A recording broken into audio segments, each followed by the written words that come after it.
Greg, what are you hearing? What do you think? Where do you think we stand today with the Patriots at number 3? It's way too early for that. I mean, look, they're just getting the front office in alignment. They're just getting the coaching staff in alignment.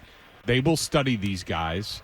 And, Elliott Wolf, Alonzo Highsmith, Pat Stewart, Matt Groh, Alex Van Pelt, Ben McAdoo, and T.C. McCartney, they're all going to have a say. They're all going to evaluate the quarterbacks. Then they're going to stack the board. And I can tell you, one of the tenets of one of the tenets. Sorry, one of the tenets of the Packers people who came up under Ron Wolf and then Ted Thompson is you'd never reach for a player. So they will stack the board. If it's Marvin Harrison at 3, they'll take Marvin Harrison. If it's a tackle, it's a tackle.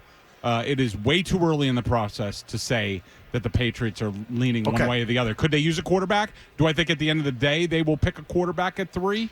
Yeah, probably. Okay, once again, you're just giving me a purely football analysis, which is good. When ownership gets involved, it's different, Greg. And when it comes to that position, that kind of draft pick, the Crafts wouldn't be the first to say, we need a quarterback on this. We need a franchise quarterback for our organization. And it's beyond a football call. And you know what I mean when I say that. So there aren't many owners that don't get involved in that. Okay, so Green Bay didn't have that guy. It's a little bit of a different dynamic there, thankfully. Here you have an owner, and it's a business.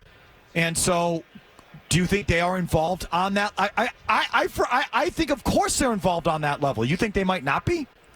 At this point, no. At some point in time, sure. But it's February 7th.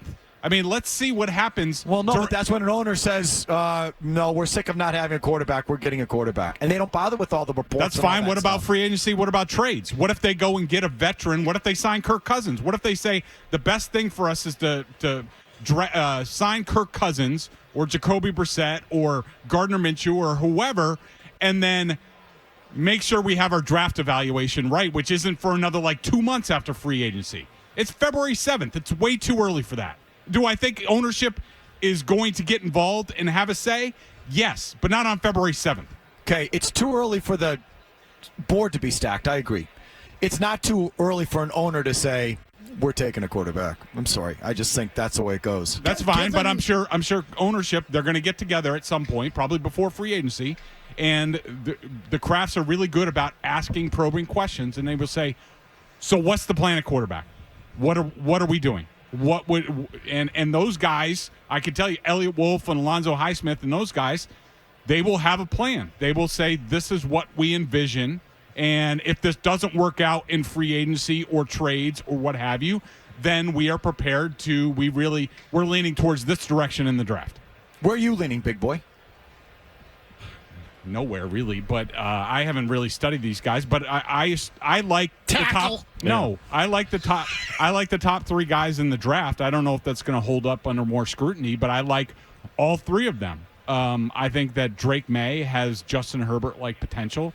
I think Jaden Daniels, I'm a little bit scared off by his slight build, but he's an outstanding playmaker. And that has to be weighed. I'm not taking a tackle at 3. If I'm taking a tackle, I'm trading down. I'm certainly open to people coming up for Marvin Harrison Jr. or one of the quarterbacks. And if I can get 2 first-round picks, considering where this team is, I have to seriously consider that. If the Patriots ownership is not pounding the table for a quarterback, I'll be stunned. Of course. I'll be stunned. I think that's a given. And again, it's not just a football thing. It's a business thing. It's a franchise thing. Yeah, it is. It's, and they hopefully that they listen to the football people and not the ownership people. Agreed. Which is hard. Mm-hmm. I mean, the owners sit in that room. It's not just for the pitchers on NFL Network. The owners are in the room on draft night. And there's a reason. Okay? And so it's like, if there's going to be no rogue decision-making here, there's going to be no mutiny. This is our team. It's not yours. They're there for a reason. And, when the rubber meets the road, the owner looked at his team and says, we need a quarterback. What do you think? Mac Groh or Elliott Wolf are going to say no, Robert. Like, it doesn't work that way. Well, so I was just going to say, in this particular case, it's hard enough to do when you're in an organization with an owner who's been around forever and has all kinds of clout. Let alone now in an organization where you have a bunch of first timers doing the jobs. They're going to want to please the owner. They're going to want to please the owner. Damn straight. This is a big reason why they were all hired. Straight. If they draft a tackle, trade down, do something like that, they come out of that draft room and the owner's looking at him like, you better be right. If they draft the quarterback, they're slapping him on the back. Good job. You did the right thing. You did the obvious right thing. So all those dynamics, I think, are at play.